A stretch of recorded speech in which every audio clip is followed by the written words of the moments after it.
It's Mary Dyer.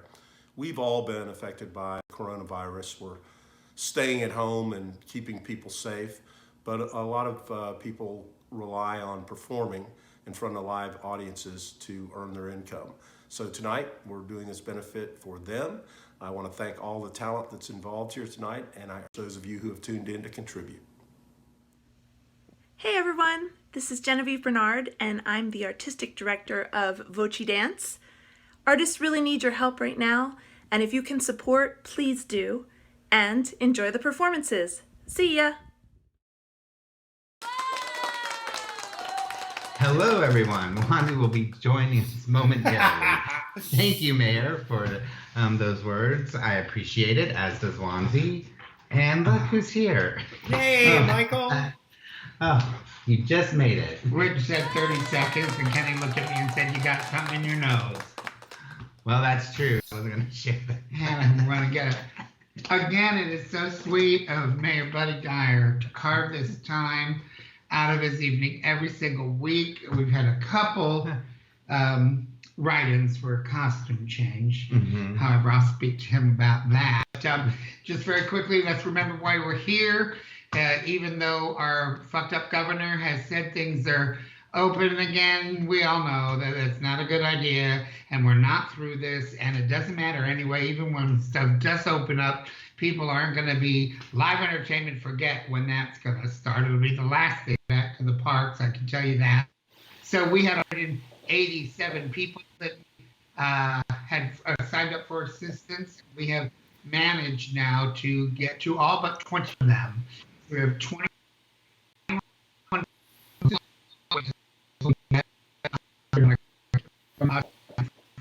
to help them get through. So please remember that the main reason we're here is to raise funds. So while you enjoy all the entertainment we have for you, please donate if you can. Our first guest, ladies and gentlemen, earned a master's degree in dance education from Temple University of Philadelphia and has received awards and fellowships for her choreography.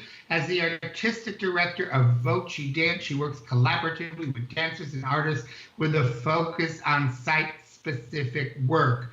If you don't know what that means, then you're not part of the entertainment community, and we're going to educate you tonight about that.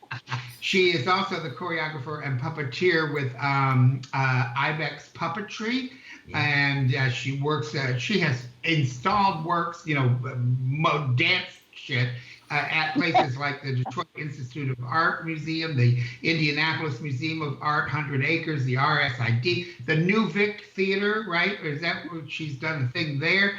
And, she's also the education coordinator at Orlando Fringe. She was the curator of the 25th Annual Fringe Museum, which I thoroughly enjoyed and was well represented in, and I'm sure that has nothing to do with our personal relationship. She was also the curator of she is curator of education, but she was at the Manello Museum of Art. She went there and did a dance. Next thing you know, she was working there. She's been the associate producer of the Orlando International Fringe Theater Festival, whatever that is, and the producer of Kids Fringe and the Indie Folk Fest at the Manello Museum. On top of all of that, she still manages to be the 1950s quintessential housewife housewife and primary caregiver of Orlando Weekly journalist, theater critic, and best-selling book author Seth Kubersky, who is so demanding of Genevieve's time. It's amazing she's managed to find time to do any of this at all. Please welcome our good friend Genevieve Bernard. Hello. That's our show, folks. That was quite an intro. I love what you tacked on. Please. How are you doing? I am doing great. I'm happy to see you guys. I'm excited. Happy to see you. I like your pink glasses. That was one on during the. No, yeah, I thought I'd spice it up, make them a little bit more fun. And I do get to see you on Monday nights for our fringe little friend together, happy hour on Zoom. Can you make us hear a little louder, please? Sure. I can make myself louder. I don't know if that benefits. No. I got one bad line here. I've learned no. Okay, no. Sorry. So what the hell are you doing during this pandemic? How are you getting by? You know what? I am dreaming, you'll be happy to hear this, Wanzie, of this water ballet. That is not a joke. But also, I have planted everything known to man, and I've been gardening my face off, and we have tomatoes and lettuce and bananas and all kinds of things. So we've been doing that a lot, and cooking everything. Well, good for you. Yeah. Just because of the coronavirus, or is it something you passionate before? You know what? I like we both like all that stuff, but I like all of that stuff before. But I did not have a lot of time to really pay attention to my garden or my yard. You probably understand that because we're all at theater or dance or something related to that, like every day and night of our lives usually. Right. And now we have time. You know, I honestly didn't know until I started researching you, even after all the years we've known each other, that you've done all this curating at museums. But it makes sense because if anyone's visited your house, you know that it's very well curated for the 1950s and 60s. As a matter of fact, I'm still living off the money you spent at my last yard sale. Yeah, right? It's just a circle. We'll have to find the next one in town to sell all of it too. Yeah. But your main thrust is Voci dance. So for those who may not be familiar with it, tell our listeners exactly what that is and what site-specific performing means. Sure. So Voci dance, we've been in Orlando for almost 20 years, and we started out as a collaborative group of dancers that we all found each other after moving to Orlando, and we at the time couldn't find any modern dance, and we met up in Ellie Potts Barrett's class, which I know some of you know her. We adore her. And we wanted to make dances, so we formed a company, and we did a lot of work on stage, and we also did a lot of, at the time, we're interested in improvisational work, but then we kind of fell into site-specific work, and that's what we do a lot of now. Explain to people what site-specific means. Sorry. Site-specific is if you could create a dance, you could create a theater piece based on the space. So if you're working, for example, in a swimming pool or around a swimming pool, or it could be a wall, or it could be bushes. We did a piece where we crawled in the bushes and climbed on the walls of the Orlando Museum of Art without permission. So, you know, it's something where you might find a space that you're interested in and you want to activate that space, or maybe you want your audience to see the space differently, or maybe the space, for me, a lot of times the space speaks to me and I feel like I need to create something in that space. I'm always interested in space. Right. Well, that's probably better than standing there and talking back to the space. You might get arrested. But one of my favorite, Kenny's and my favorite stories is you have to tell is for those of you who go to Fringe a lot or have ever visited the Orlando Museum of Art, you know that until fairly recently there was an installation out front of tall life-size bronze human figures in all various forms of walking and whatnot. And I believe you were hired for this event to Correct. Specifically choreograph something amongst that sculpture installment, correct? Yes, that's close. And Yeah. then what happened? Yes. So it was a first Thursday event. They always invite and partner with other arts groups. We were invited to just do something at the museum. And I told them that I was really inspired by those statues, which were amazing. So for quite a bit of time, probably a month and a half leading up to it, we would go out to that space and rehearse and create the dance around these figures. And one of the rehearsals, we went back and the figures were in a new configuration. So that kind of threw us a little bit. So then it was like, okay, we're going to rearrange. We're going to do this. So we went forward. And then the evening of the performance, we showed up and there was a Mercedes parked in the space amongst the figures. The figures In the were middle of the installation. Yeah. And your dance floor. And Because so they were raffling it off for charity, I believe. Right. Yeah. Yeah. So it was a fundraiser and it was a great idea, but the car was right in our space and they were wondering if we could just do the dance there, but there was no more space. So we didn't, but yeah. So, I mean, and you could have danced on it, like Fame, right? We Yeah. could have, like Fame, and I wish I would have Yes. thought of that. It's brilliant. Also, I don't know if the car owner would have. It was a Mercedes, though. That's some pretty. True. But Ken, what's the point you made to me after we had discussed this about how people, it's the last thing they think about it? I don't know. You know, you were saying it just goes to show you how people not involved in the arts give Little thought. little thought to It's how something much that we time. give so much thought Right. to. Just like, that. can you make a dance here? Can you just put something Right. together? You've And been you going do, on there but- for a month and a half at 2:00 in the morning and Right. rehearsing, and you come back and there's a damn car there. That's totally how we roll. Yeah. Well, and so with site specific, you just never know. You never know. That's part of the excitement, I guess. You have 3 clips to share with us, and I've saved my personal favorite for last. And we'll talk about that when it comes up. But why don't you set up the Arbor Day one for us? Sure. The piece is called Arbor Ardor, and so here's another site-specific moment for you. It was part of Immerse for Creative City, and I actually planned to do that piece amongst the trees. It was about that we should be listening to the trees. The trees have things to tell us. And they accepted my proposal, they accepted the project, and then we started rehearsing, and then they said, we no longer have that space. So then that piece was moved to a concrete space without trees. So it was fine. We definitely made lemonade, and we put little trees in pots and danced with them. But one of the things I really enjoy about Immerse is that you are dancing or performing among the people. So you'll see in the video, you'll see a lot of people right around us, heads and bodies, because we didn't know how many people would come. So it was very exciting. We are literally dancing in the middle of them. And it's all about listening to the trees, because there's definitely a greater lesson, which I think is probably connected to what's happening in our world right now. We need to listen a little more to nature. So Great. yeah. Well, let's take a look at that, Rich, shall we?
perfectly. And they had lighting in them. The real ones probably wouldn't have had. Good point.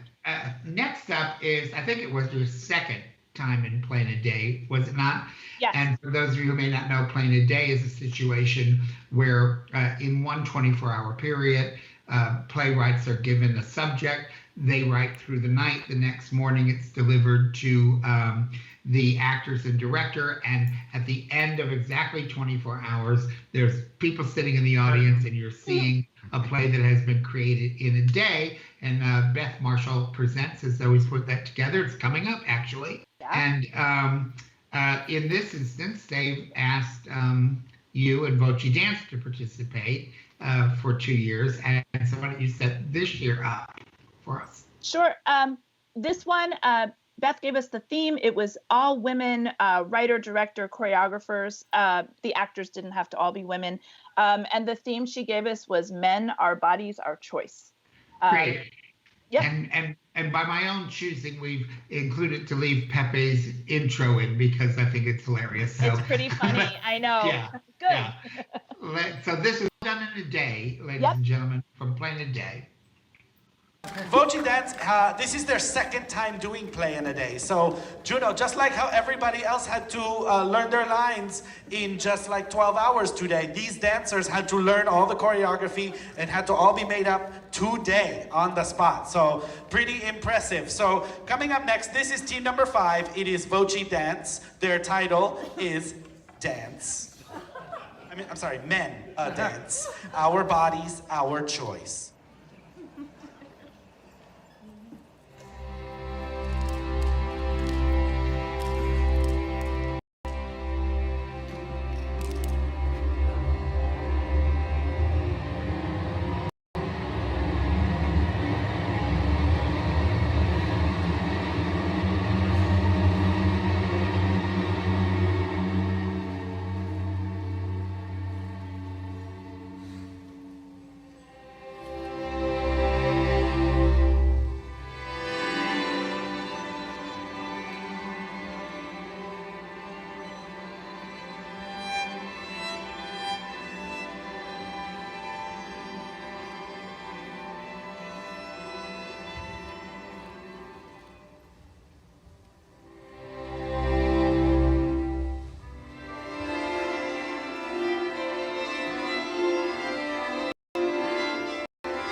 You're on. I'm looking down when you said, wow, I know. it was beautiful. I think that, I don't know if you got to see the edited version of that yet or not, but I do want to thank Cesar de la Rosa for editing these for me. I think that's one of the ones he did the best on it. It's fluid, and I don't even think you noticed that it's being edited. So our final clip is one of my favorite things I've ever seen of yours, because I'm a big lover of Esther Williams and the whole concept of aquacades. When I went to the World's Fair in Knoxville, the only thing worth seeing was the aquacade, and I went to see it 5 times in 2 days when I was there. So cool. Where is this one taking place? The one that you're going to see is the preview show that happened at my house. And what we did then is we moved the whole show to Al Pergande's house for the Fringe, because his house is closer to the Fringe. And I had to flip the whole show. So we did the preview at my house. And then what you saw, Wanzie, was a little bit different. Okay, thank you, because I thought I was having some sort of an aneurysm watching that video. I'm like, that was not the pool. Right. That's why. You're seeing our preview show. Okay, but to me, this is one of the fringiest fringe things to ever happen. It's what Fringe should be and is, where people literally bought a ticket and went to someone's It sold out every, like, backyard it was and sold out crazy every hot ticket, performance. yeah. So, Rich, let us see scenes from Aqua Dance.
And that is what a fringe show is all about, ladies and gentlemen. Fringiest of Dance friends. by Voci Dance. Well, Genevieve, we can't thank you for being with us and for sharing those clips.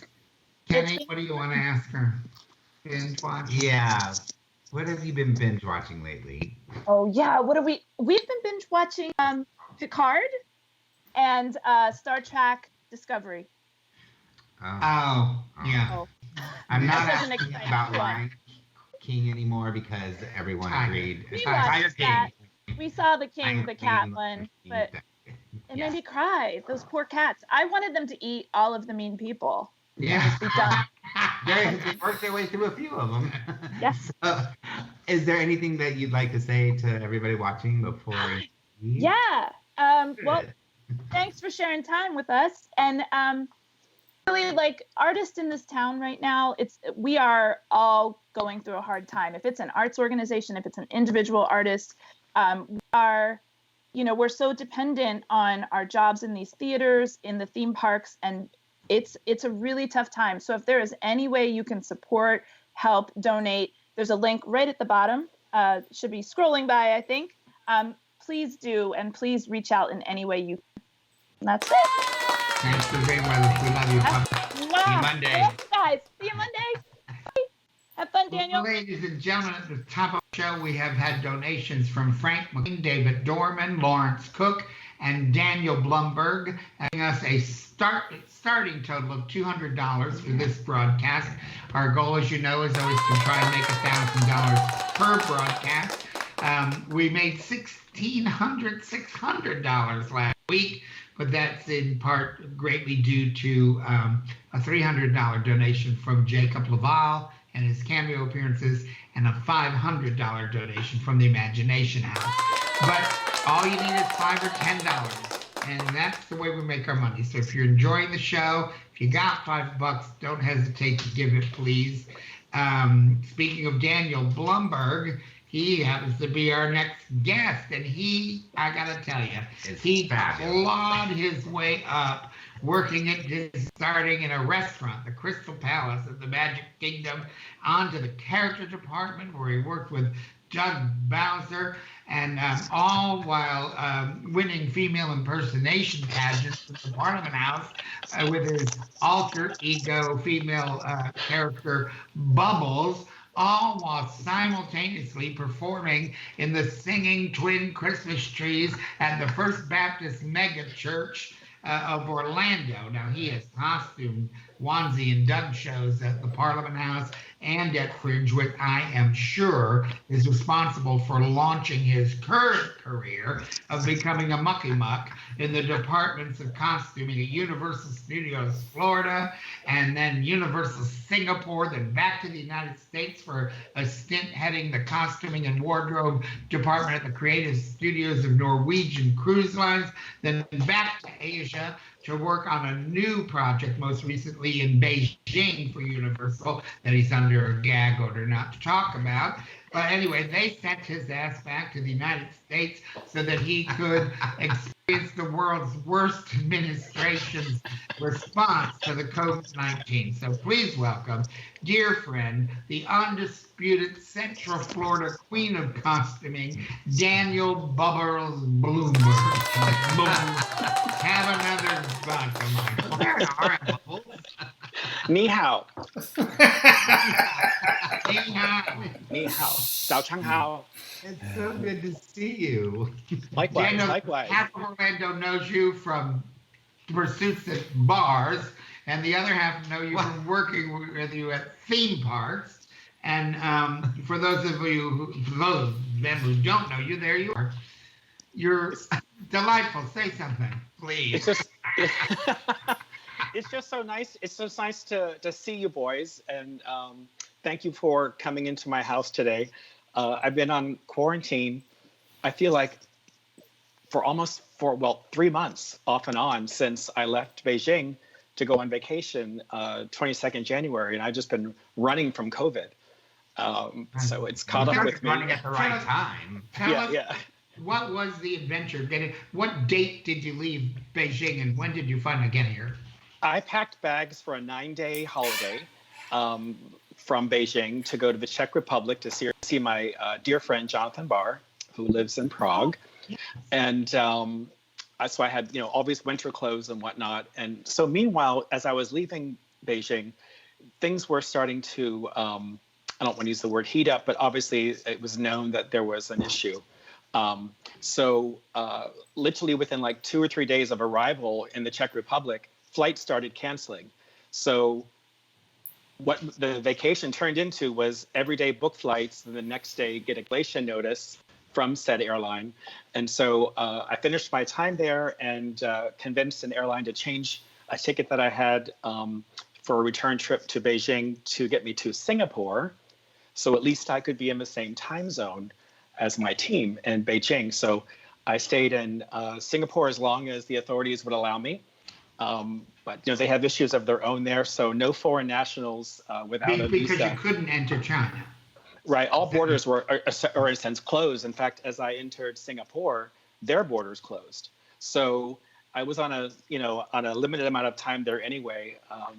Was really hoping to be able to cross back over, but when my extension was revoked by the authorities in Singapore, I was encouraged to come back here to the U.S., which is great. It's home, Orlando. I love it, but it's bittersweet because I'm still in quarantine and can't go visit my friends and loved ones. So, yeah, the new normal. Wow. But I'm happy to be in one piece. Yeah. Right. But technically, at the moment, you should be in Beijing. Yes. But you can't get back in. How? God, so how long was the whole process of getting back here? Well, I joke that I have shifted city, house, and country about 7 times since I left from Beijing to go on vacation. And the longest stint was, obviously Singapore. But even in Singapore, I was moving like every 2 weeks because we were never sure how long I was going to be there. And so, yeah. But, I just learned to roll with the punches and to find humor in as many things as I can. You had to roll with the punches when you got fired from Disney, right? I think fire's a strong word. You were allowed to resign. But I was allowed to resign, yes. Please. Yes, please. This is the news side of many people will not know. No. Happy to talk about it. Go ahead. The end of the story is that you were caught in drag in an actual Walt Disney World female tour guide uniform, correct? Yes. And Somehow. Take it from there. I was drugged and then ended up at BH. Allegedly. Kathleen. Allegedly. Damn it. Allegedly, I was issued a size 14 tour guide costume, inclusive of the velvet hat and the little pin and the little crop, and the socks. I had to get my own shoes. But it was for an actual event that was to be held off property for the entertainment department, allegedly. So it was issued to me for an event that was to happen November 8th, but I checked it out October 30th and then decided to go with Doug Bowser and some friends to the Casa de Parlamente without a costume on, which I guess in hindsight wasn't a good idea. But but you know what? I'm sad that the social media wasn't a thing then, or maybe I'm glad. Actually, you know what? I'm glad the social media. No, because you'd have been fired on the spot then. Well, By but the the thing time is, it there was got back to a Disney, there you was. had time to cultivate an argument. Well, yeah. But you know what? There was a guy there wearing a monorail host uniform as well, but he still works there. So I guess the monorail costume was okay. But he was male monorail. Yeah, male, yeah. Costume, yeah. Because what year are we talking? What year? Let's see. I was 11, so it was So 1981, 1980, 81. It's all a blur, the 80s, but yeah. It was 82. You hadn't ripped off the costume. It was officially signed out to you. Absolutely. You somehow, because you're the charming Daniel Blumberg, managed to be allowed to disengage from the company without being terminated. You were allowed to resign, but for the poor people who signed the costume out to you, what happened? Rumor has it that they were disciplined. But Code for fire down there. Yeah, I don't know. I'm sure they changed their protocols exponentially since then. But I have to tell you, that event, in my life really changed the trajectory of what I was doing, and it made me realize, especially the older I am, my life goes in like 5 and 7 year cycles, and I had been there 5 years, and so it seems now every 5 to 7 years I'm either doing something new. Obviously not by wearing an IP or a costume somewhere, but I'm not supposed to be wearing it. But I realize that I'm a person that needs to change it up a bit. Well, So. you do have an amazing late life career at this point in your life. I mean, in costuming. How did that happen? Where did you learn to sew, and how did you become this creative? Wait, I have one question before that, just to stay in. Were you able to perform on the 8th or whatever you checked it out for, or by then was it already?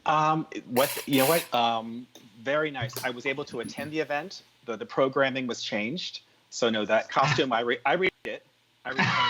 Yeah. Obviously, as you do, I return it, and and I even attended the event with which the occasion was held. So yeah. But Well, I did return it. Yeah. You're probably the last one that was ever checked out that outfit. Yeah. So that's a man. Well, Maybe. how did you get into costuming? Quite by accident, and thank you for asking me. I have to thank you because I think I was learning because I never formally studied for costuming. It's just a hobby of mine. I'm an enthusiast, if you would. And so when I first worked with yourself and Doug Bowser for your show, Two Men Trapped in Women's Bodies, it was that, and it was my time at Valencia, where I was doing their film and television program, that I really realized that I loved costuming. I wanted to make a living at it, and so I started networking with local designers. I love Marcy Singhouse. I think she's amazing. Yeah. I learned a lot watching her work. She's very resourceful, and she has a great aesthetic. And it's just amazing how many people in Orlando make a living in costuming outside of corporate entertainment that are working at all these theaters everywhere. Sure. Yeah. It really the theater, the theatrical community here has blossomed exponentially, which is why it just breaks my heart that everyone is in the situation that we're all in. So that's why I was so touched that you asked me to chat today, because I want to do everything I can to help. Chat.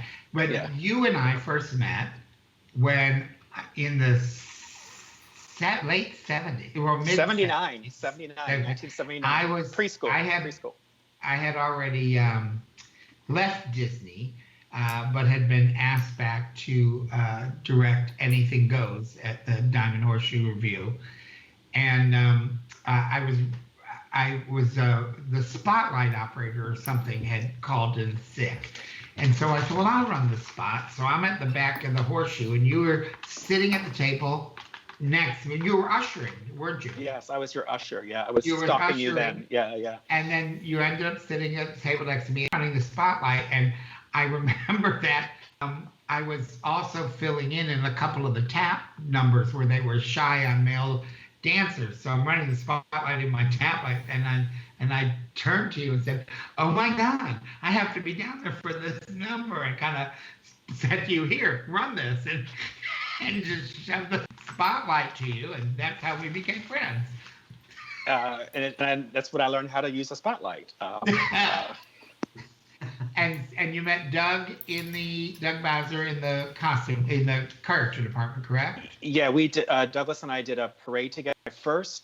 My first professional parade performance gig was with Douglas. I was the ass end of an elephant.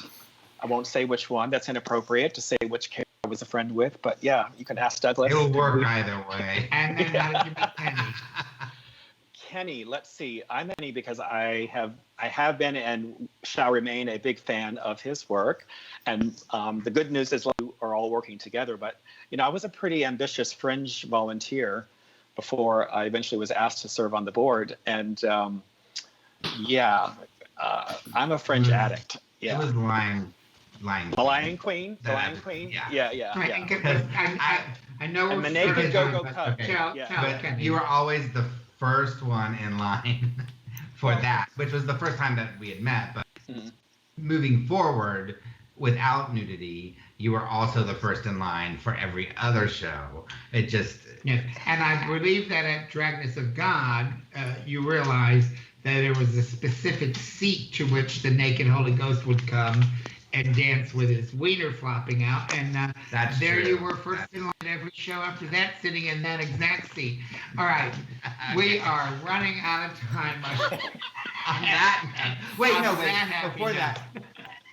But beyond, this man, even from China, is one of the absolute biggest supporter of the arts. He is on the board of Orlando Fringe, and he will call us at Fab Fringe and donate and challenge people from China, which he's having breakfast and we're having not breakfast.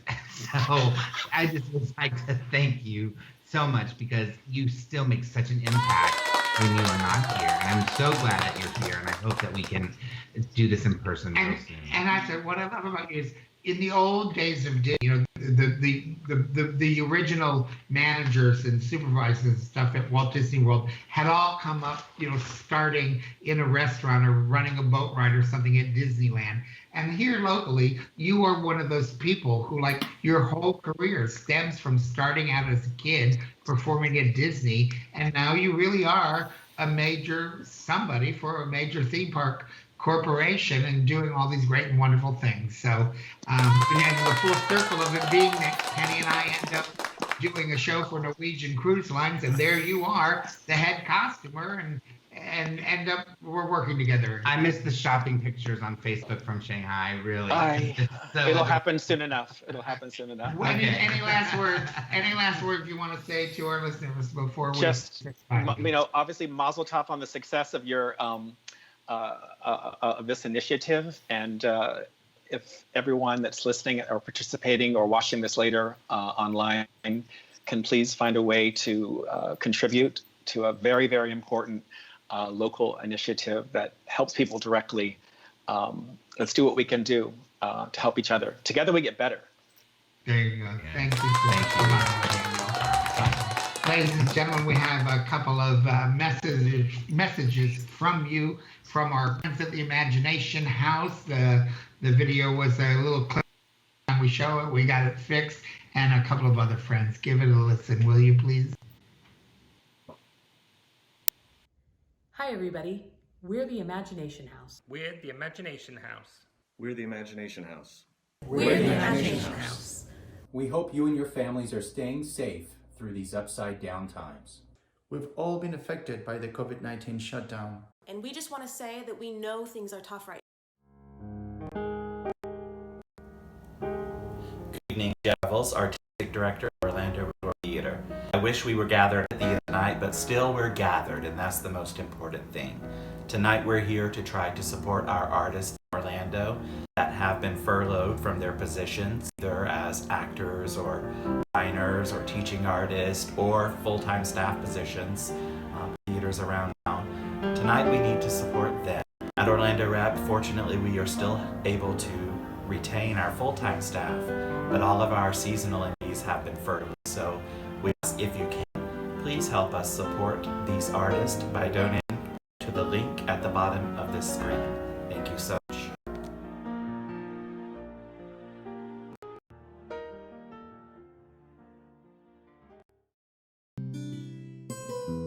Hey everybody, here. On behalf of everyone at St. Luke's, we just want to say thank you. Thank you for supporting our community during this time. Like everyone, we're trying to provide hope, healing, and resources as possible. One great way that you can help tonight is by clicking on this link at the bottom of the screen. Your donations directly back to the Orlando Arts community at this time of need. Thank you in advance, and we hope everyone stays safe, healthy, and sane. Have a good night.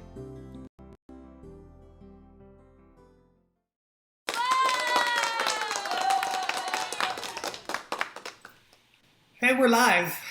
We're back. Okay. Yeah, I mean, We're back. So apparently an Imagination House video screwed up again. It must be a corrupted file or something. We don't know why that keeps happening with that particular video. Certainly no reflection on them. It must be something that happened in the transference of the video from them to us. And we'll try again to rectify it for next week. But it was such a sweet message that we hope you don't miss out on, which was just, that they want you to give money, basically. So please do that.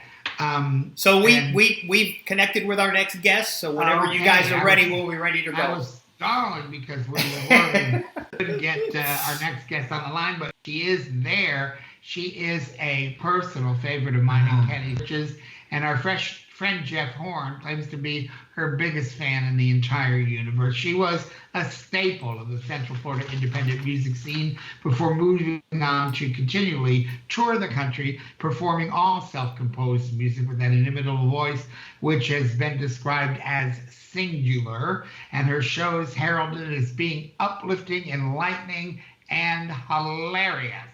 He has been the music director at the Boca Center for Spiritual Living, the Spiritual Living Center in Charlotte, and the music director of Universal Spirit Center in San Diego. Basically, anywhere there are spirits, go and perform.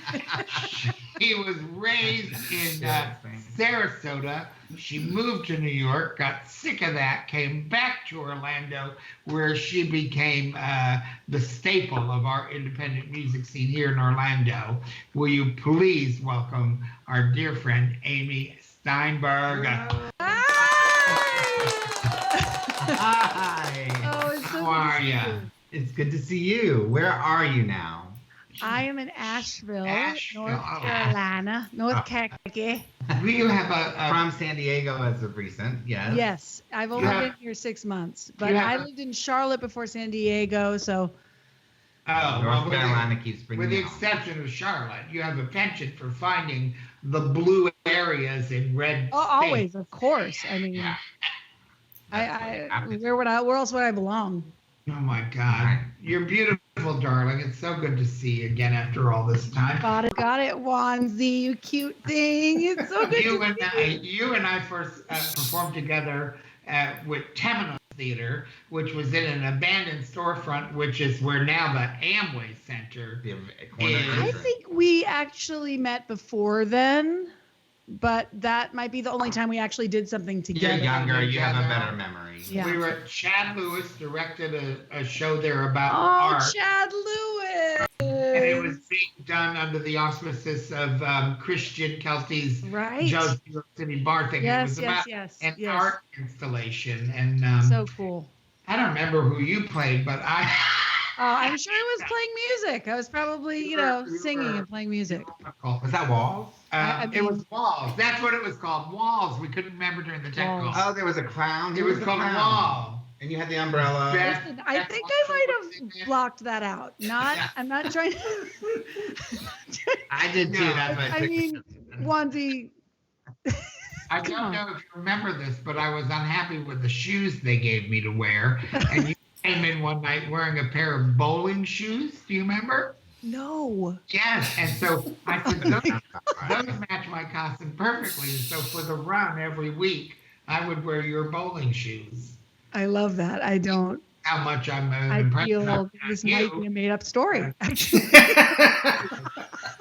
First time I ever heard you play, if my memory serves me correct, was at Will's Bar. Does that make sense? I'm sorry. I gotta say, I just, before I forget, because short-term memory loss big time, I just want to give a shout out to the Lion Queen.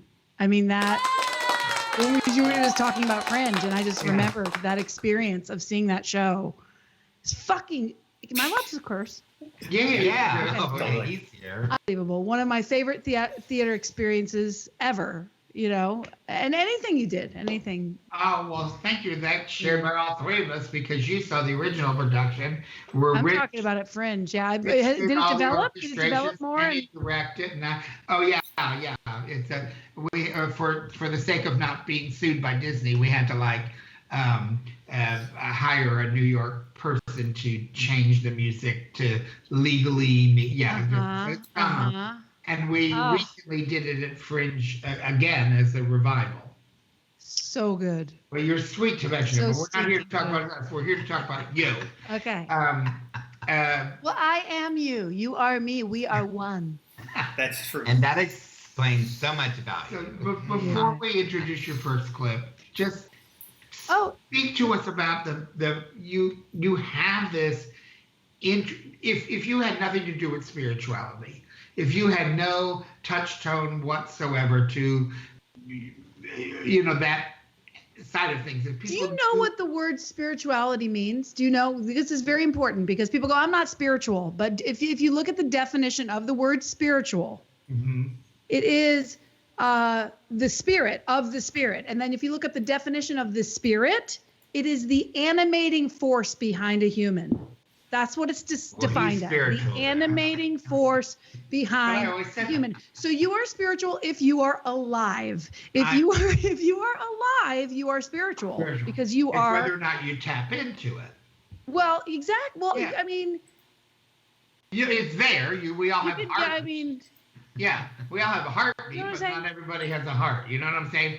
But my question to you is that even if you weren't tapped into that realm, you would still have a career and notoriety simply because of your voice and your instrumentality.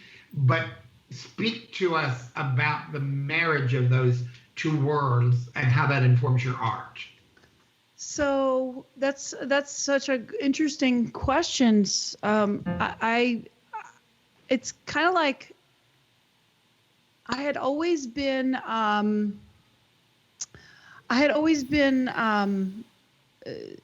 spiritual.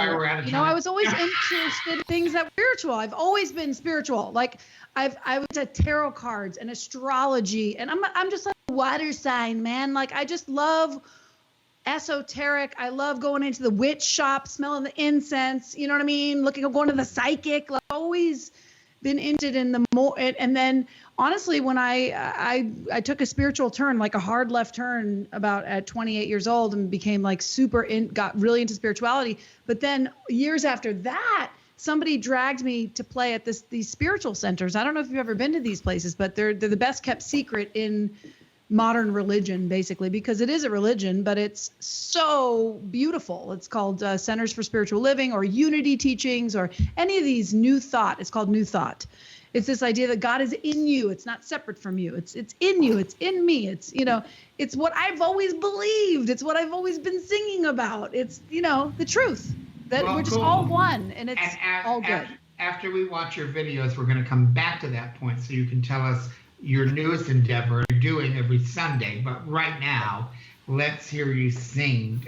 Set us up for this first clip. I think it's Letting Go is first, and this is a co-write with a brilliant songwriter named Jamie Lula, who's from California, who I admire. And it's just a ditty, and it's just about how letting go, man. Right now, I thought it was a good one to do right now because there's the thing to do is nothing. The thing to do is not do anything. It's just to be. And that's Kenny and I have realized on that concept. Yeah. And here we are. Our naturals. What can I say? Fully capitalized. All right, well, let's see that, Brett. Enjoy. Here's a fun song that I wrote with my friend Jamie Lula, and it's called Letting Go.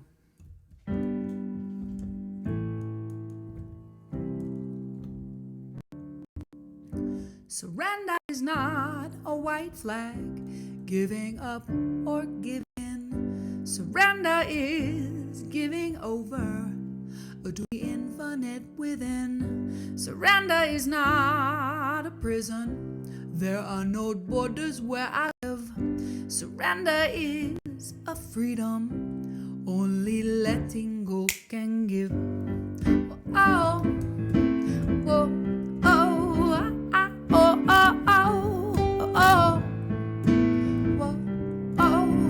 I'm letting go. Oh, I put a little rock into my roll. I'm letting go. Oh, seeds of love will grow. I'm letting go. Oh, so I can sing my song. I'm letting go. Oh, 'cause I gotta let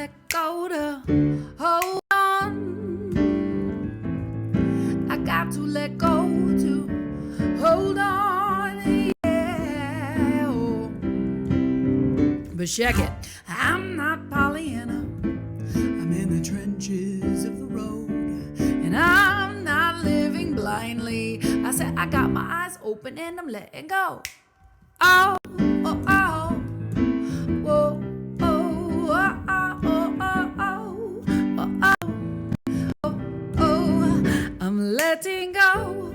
Oh, I put a little rock into my roll. I'm letting go. Oh, the seeds of love will grow. I'm letting go. Oh, I can sing a song. I'm letting go.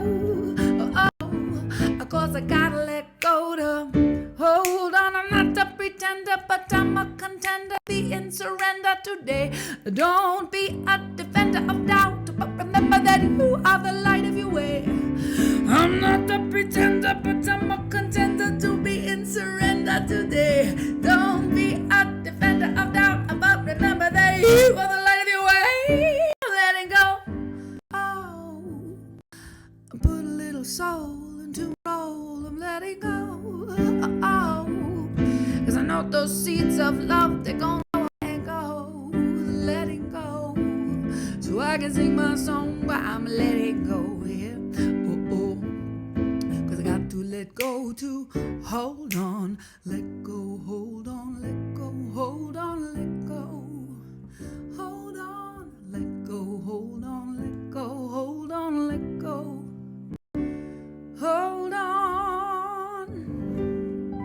hold on, everybody, this crazy ass time. Love you. I've had girlfriends since I was 40. Okay, you just made an announcement. So.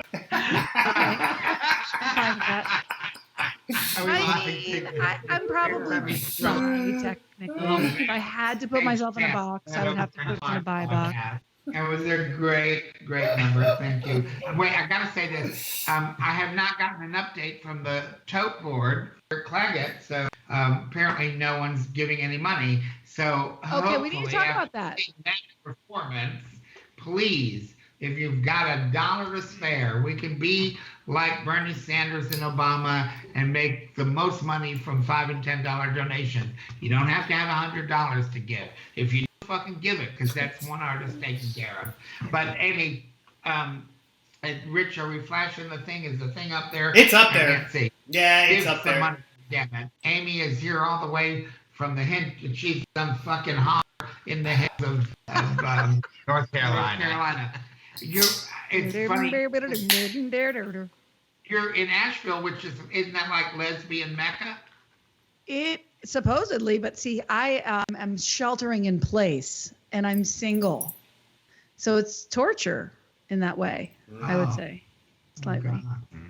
Well, ladies and to gentlemen, be a lesbian in a city of lesbians, and yet, actually, I wouldn't declare myself a lesbian. You kind of did it before we got I know, but I just like saying I'm a lesbo, but really I'm bi. If I have to put myself in a box, I'm a bi. I'm also a gay man. Inside of me, it's a gay man. So You just have to tell us through song. So that's your next one. maintenance worker at the Vanderbilt estate, please, Amy, please do like a Skype call sex thing, all right? Listen, Amy, you were fired from a band here in Orlando. I think the first band you ever worked with, the name of the band escapes me. Weren't you fired from the band? Yeah, I was fired from the Amy Steinberg band. Oh. It was the Amy Steinberg band. Yeah. That's funny. Yeah. It is. I don't know. Ask them. They me. And then did they keep your name? No. Well, that would be awkward. That would be bad. Of course not. Yeah, and that's how you're not good working for people, are you? Because didn't you get fired from a church recently? That is, I am unhireable. Well, you two should start a support group. Maybe this is I am officially learning that I must be doing my own thing. The world is better for it. So tell us about your next clip, please. Okay, free to turn it around. This is if I believe anything, I believe in consciousness and choice. And we're stopping this one halfway through if somebody doesn't fucking donate. All right. Yeah, and listen, I want everybody, I want to make a plea actually to anybody out there who's watching, who's enjoying this, who enjoys these guys putting together. Throw some dollars. It goes straight to the actors. It's a very cool thing. I love this idea. I'm proud to be here. I'm proud to support the Orlando community. You guys, Orlando's arts it's the best city. I miss you. I love you. And yeah. That's all. I did just get a text that since we started getting aggressive, Darlene Dondi and Dylan Todd have donated another $100 between them. Thank you so much. $300. Going straight into the actor's mouth. Right, as we watch this clip, Rich. Hey, I'm Amy Steinberg, and this is Free to Turn It Around. And this song is about how at any moment have the choice to shift our perception at any moment. I've been in bondage. I've been held back. I've been imprisoned by thoughts of fear and lack. And I have had anger, yeah. And I've had guilt. These are the bricks on which my life's been built. But I'm free to turn it around. Yes, I'm free to turn it around. We are all free to turn around. Free to look up instead of looking down. Oh yeah, always free. But see, I've been attracted to oh so much to negative thought, and I get so distracted. Oh yeah, I get distraught. But see, I am responsible. Oh shit, for my own life. I can't live anymore. I gotta lift my hand up and look to the light. Oh, yes, I'm free to turn it around. Yeah, yes, I'm free to turn it around. We're all free. We're all free to turn it, gonna turn it around. No more, no more, no more looking down. Gotta look up these dark times.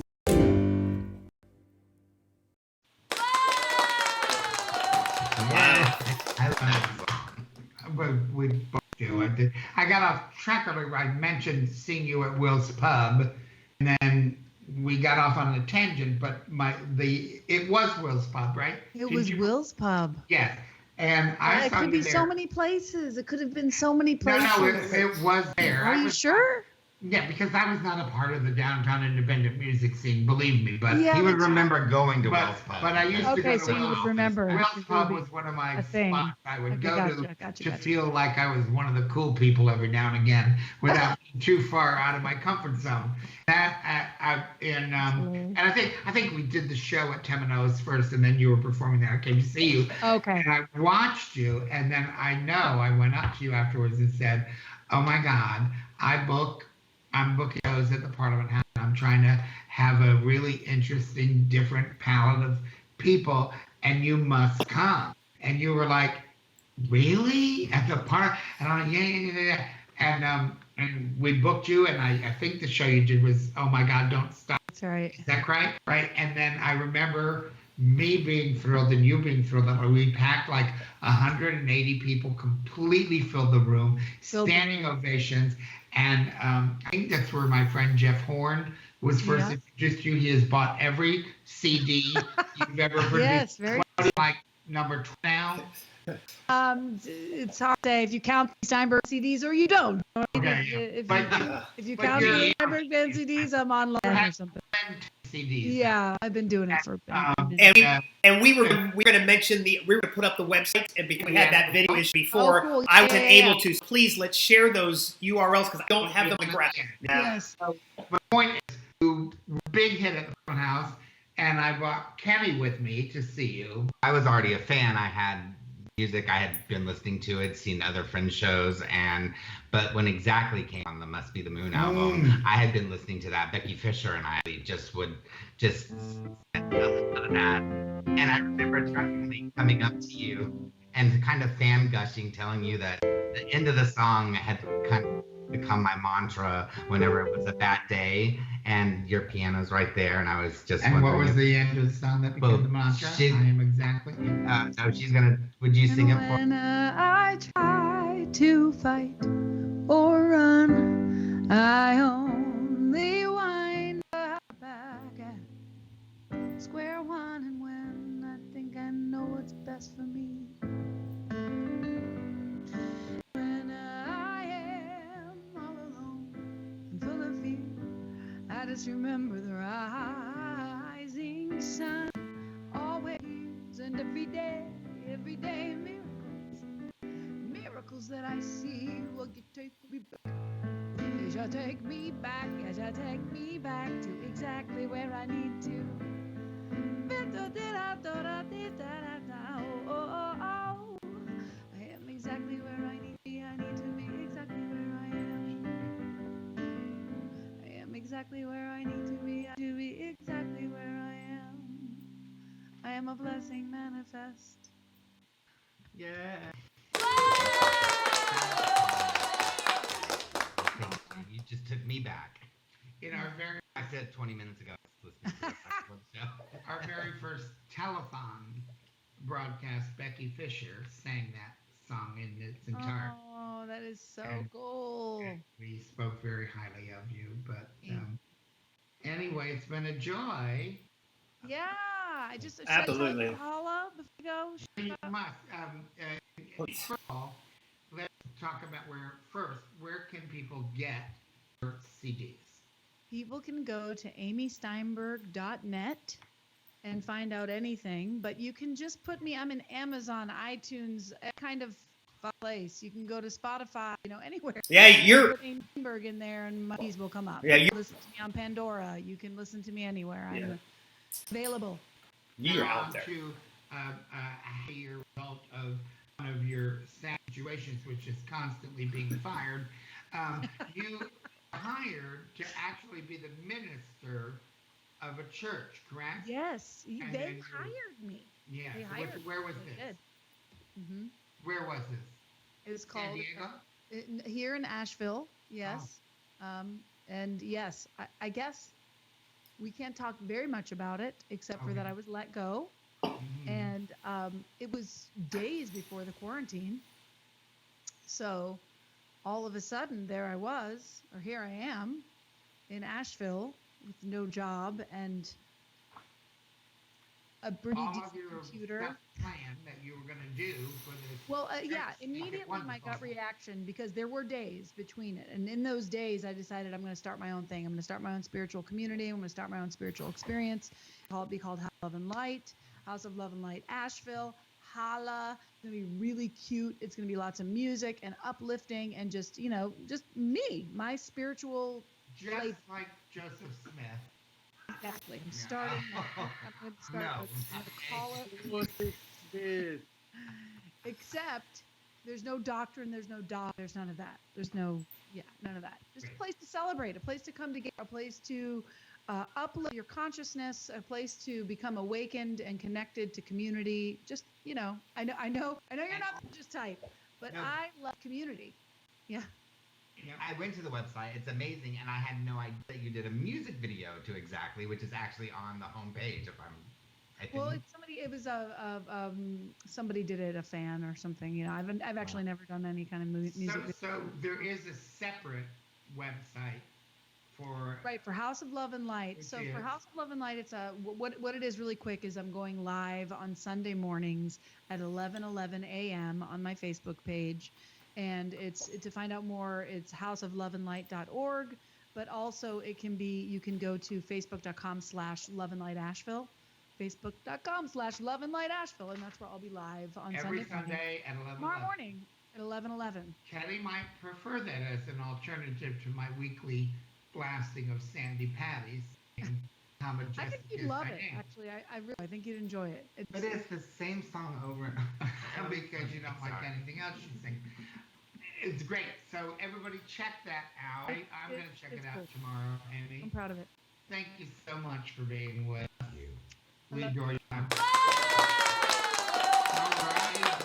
Just we have we still have a little memento moment for you, and we want to let you know who our guests are next week because we're really excited about that. But right now, it's Mother's Day this weekend, right? Right.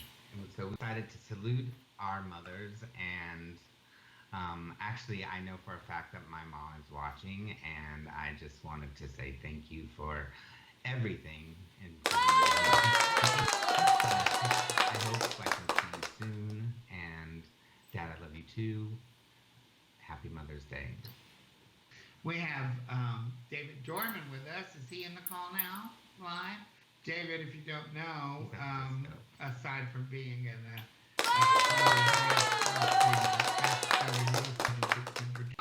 he's also a musical person in his own right, but he concocts the opening and closing credits for us every week. So we can't do this without him. So he's with us. David? Uh-oh. Can't hear you. Can't hear you. Can't hear you.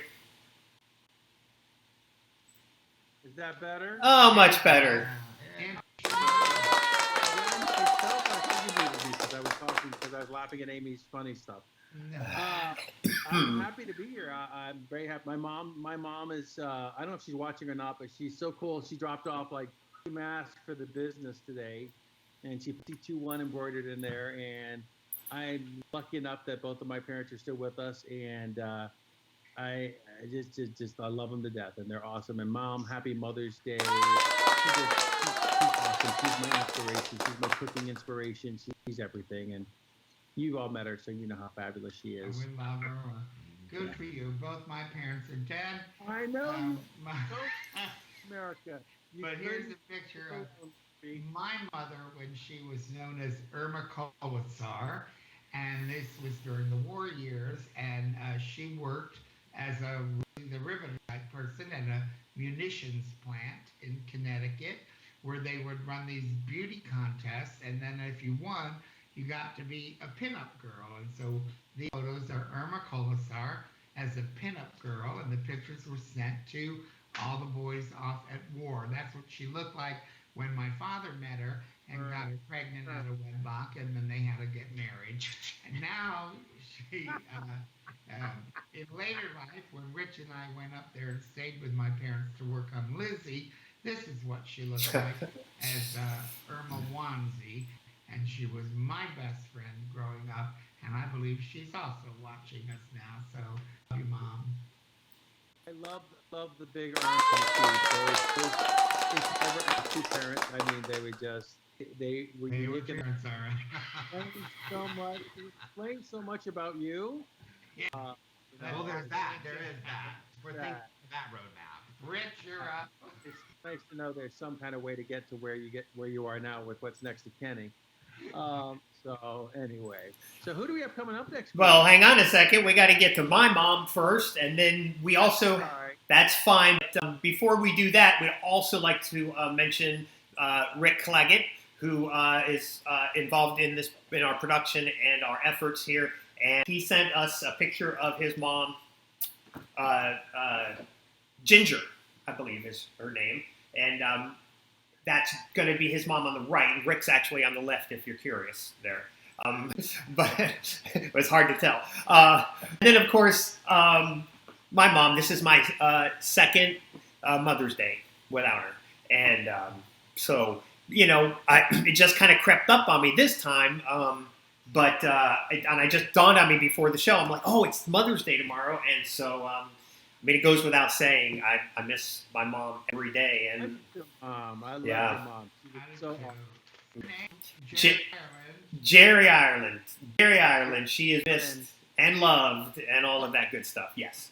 We have now had donations from David Dorman and Lawrence Clark. $50, which is slightly disappointing. So please remember that these broadcasts live online afterwards, and you can share them with your friends, and donations can be made 24/7 to Watermark Online /Actors Fund. Coming up next week, ladies and gentlemen, we have a huge show for you. We have John Dodama with Phantasmagoria, and we have the fabulous Gabriella Juliet, who has a wonderful voice and is the young aspiring actress singer who is the daughter of Joyce Arbusius and Mike Avila. And headlining our show in the interview department is, drumroll, Kenny, the gorgeous and talented two-time Tony nominee Laura Osnos. On Broadway. Yes. And Bonnie and Clyde. On Broadway. She was in South Pacific Replacement on Broadway. And she's just a sweet. Well, that's the thing. It is so amazing. This woman is just incredibly sweet, and she will do anything for anyone. She's just very, very lovely. She did a clip just to say hello and congratulations to University High School for Cinderella when they were opening, and she's great. And she will be here next week. Who is in the hospital at the moment, and not allowed to have any visitors. So we love you, Judy. I think we're done, guys. I think we've all had enough for one day and 1 week. We've all had enough for one day. So good night, everybody. Thanks, everybody.